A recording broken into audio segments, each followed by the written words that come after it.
Olá, meus queridos. Hoje eu quero conversar com vocês um pouco sobre orgulho e arrogância.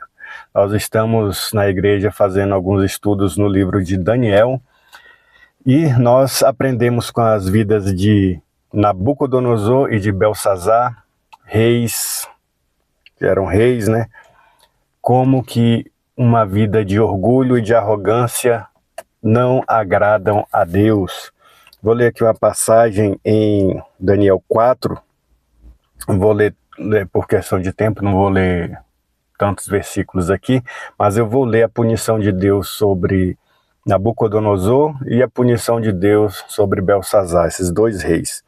Quando Daniel anuncia a punição de Deus sobre Nabucodonosor, o texto diz aqui em Daniel 4, 31 ao 33 o seguinte: Enquanto o rei ainda falava, veio uma voz do céu que disse: A você, rei Nabucodonosor, se anuncia o seguinte: este reino lhe foi tirado. Você será expulso do meio das pessoas e a sua morada será com os animais selvagens. Você comerá capim como os bois e passarão 7 tempos até que você reconheça que o Altíssimo tem domínio sobre os reinos do mundo e os dá a quem ele quer. No mesmo instante, se cumpriu a palavra sobre Nabucodonosor. Ele foi expulso do meio das pessoas e começou a comer capim como os bois. O seu corpo foi molhado pelo orvalho do céu, até que lhe cresceram os cabelos como as penas da águia e as suas unhas como as garras das aves.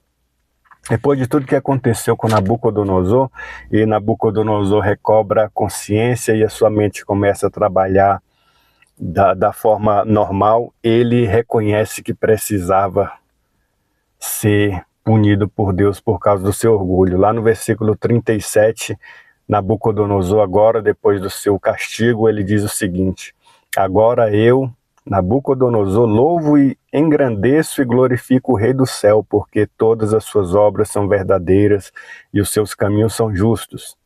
Ele tem poder para humilhar os orgulhosos. Nabucodonosor disse que Deus tem poder para humilhar os orgulhosos. Será que Deus pode humilhar os orgulhosos hoje? Será que era só naquela época? Ou será que o mesmo Deus que humilhou Nabucodonosor, ele pode nos humilhar também se nós formos arrogantes e orgulhosos e acharmos que nós somos superiores aos outros irmãos, às outras pessoas, acharmos que nós somos super santos, que porque nós fazemos algo na igreja, nós temos a liberdade para pecar e achar que Deus vai passar a mão na nossa cabeça. Nós falamos agora de Nabucodonosor, mas quando nós continuamos o texto, aqui no próximo capítulo, Deus não foi tão generoso no seu castigo com o rei Belsazar. Com o rei Belsazar, a punição foi a morte, um decreto de morte. Capítulo 5, versículo 26 em diante, diz o seguinte: Esta é a interpretação daquilo, uma mensagem que Deus tinha apresentado na parede para o rei Belsazar. Mas a interpretação daquilo isso é Daniel falando para o rei Belsazar, tá? Esta é a interpretação daquilo. Mene, Deus contou os dias do seu reinado, ó rei, e pôs um fim nele. Tekel, outra palavra que tinha sido escrita na parede, além de Mene, significa assim: você foi pesado na balança e achado em falta. Pérez, outra palavra que foi escrita na parede, pela mão de Deus. O seu reino foi dividido e entregue aos medos e aos persas. E no versículo 30, a punição de Deus se cumpre. Naquela mesma noite, Belsazar, rei dos caldeus, foi morto. E Dario, o Medo, se apoderou do reino quando tinha mais ou menos 62 anos de idade. Então aqui o contexto vai dizer que Belsazar não tinha aprendido com seu pai por descendência, não tinha aprendido com Nabucodonosor a ser mais humilde. Ele continuou no caminho de orgulho e arrogância como foi Nabucodonosor. Então, era uma família de pessoas arrogantes e orgulhosas. E nesse caso, Deus decretou a pena de morte para Belsazar. E aí eu fico pensando como Deus é o mesmo hoje e Ele pode nos punir quando nós somos orgulhosos e arrogantes. Vamos lá. O orgulhoso é aquela pessoa que tem o sentimento de ser melhor ou mais importante que os outros, superior aos outros. Então esse é mais um sentimento. Quando nós falamos de arrogância, agora nós estamos falando desse orgulho externalizado. É o orgulho que a pessoa não está olhando dentro de você, mas vê nas suas atitudes que você é orgulhoso. A arrogância é essa atitude de desrespeito, é quando você passa a desrespeitar o próximo, você é rude com o próximo, você é grosseiro com o próximo, porque você tem um sentimento orgulhoso em relação àquela pessoa. E às vezes nós, como eu já comentei, achamos que nós somos as pessoas mais importantes do mundo, da igreja, da casa, e Deus pode nos punir.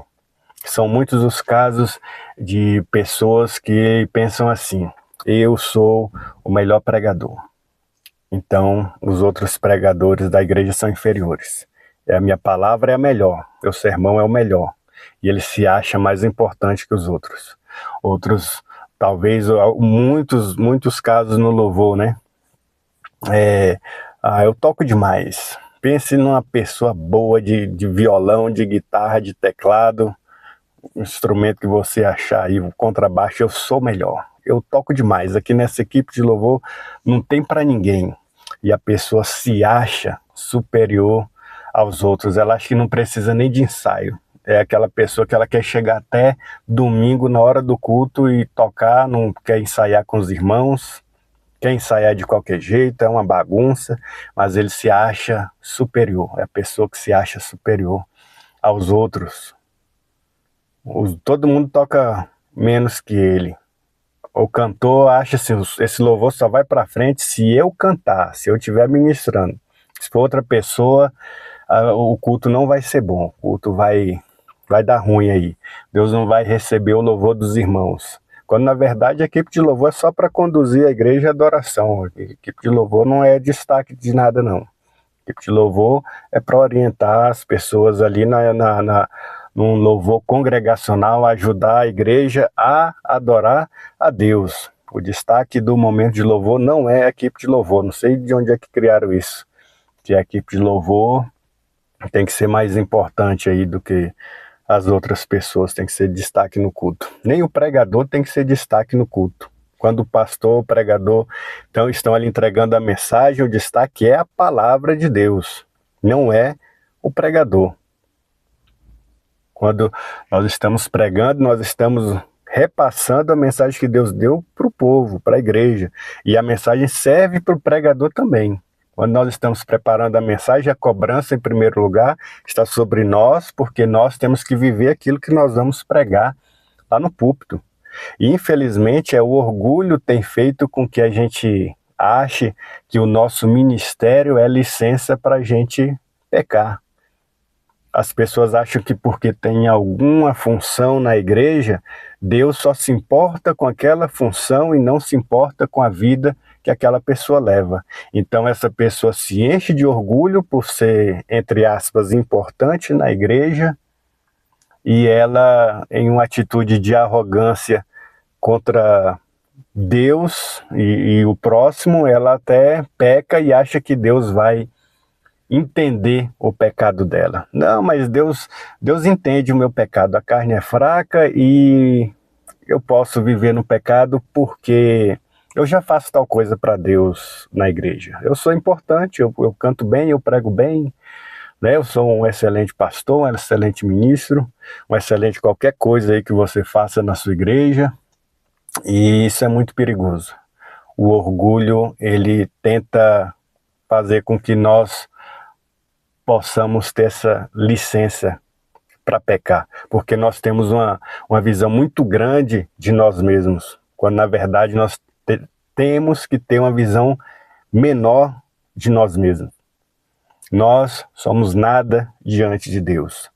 Tudo que nós fazemos pela graça e pela misericórdia de Deus. Até o dom que você tem, que você acha que é bom nisso ou aquilo, isso é um dom de Deus. Se Deus quisesse, Ele tinha dado para outra pessoa. Então nós precisamos entender que nós não devemos nos comparar com os nossos irmãos, com as outras pessoas. Nós temos que olhar para Cristo e ver em Cristo como nós, por nós mesmos, nós jamais conseguiríamos ser salvos dos nossos pecados. E se Deus nos condenasse, Ele estaria sendo justo. Algumas pessoas falam assim, Deus tem que me dar uma grande oportunidade de ser salvo, senão Deus está sendo injusto. Não, todos nós já nascemos em pecado, já nascemos merecendo a condenação. E Deus não é obrigado a salvar ninguém. Mas Deus é um Deus misericordioso, um Deus que, apesar dessas coisas que eu falei, Ele ainda nos dá chance, dia após dia, de nós nos consertarmos. Mas nós não podemos abusar da graça e da misericórdia de Deus. Deus, Ele puniu Nabucodonosor, tirando o seu reino, e ele foi morar no meio dos bichos. A mente dele não funcionou mais direito. E com Belsazar ele perdeu o seu reino foi dividido e ele foi morto pelos seus inimigos. E Deus, será que Ele pode nos punir nos dias de hoje, para ensinar que nós não podemos ser orgulhosos, arrogantes e viver em pecado? Pode sim, é o mesmo Deus não muda. Se Deus quiser nos punir, nos castigar, e algumas pessoas não gostam de quando algumas pessoas falam que Deus pune, mas é a realidade. Se você ler o livro de Hebreus e outras passagens, Deus é um Deus que castiga os seus filhos, porque Deus disciplina os seus filhos. Se nós somos filhos de Deus e Ele observar que nós não estamos no caminho correto, Ele pode nos disciplinar. E isso está em toda parte da Escritura, né? Então, é um Deus que está nos ensinando. Então, que Deus possa nos incomodar, que o Espírito Santo venha nos incomodar para que nós possamos ser mais humildes, porque o oposto de orgulho é humildade. Que nós possamos ser humildes, buscando mais santidade, não nos comparando com o próximo, mas nos comparando com Cristo, olhando para a cruz de Cristo, vermos como nós olharmos para Cristo e ver como nós somos dependentes dele, como nós dependemos de Cristo e da misericórdia de Cristo todos os dias. Jesus é o nosso advogado diante de Deus, enquanto Satanás e as pessoas nos acusam, mas nós muitas vezes damos motivo para sermos acusados. E Jesus, ele ainda assim está sempre nos defendendo, mas não vamos abusar da graça de Deus. Porque salvo será aquele que mais se lava no sangue de Cristo, que mais busca uma vida de santidade. Esses são os que serão salvos. Ok? Deus nos abençoe. Depois eu volto aí com um próximo momento de reflexão para nós meditarmos na nossa vida cristã. Que Deus abençoe a todos. Um grande abraço.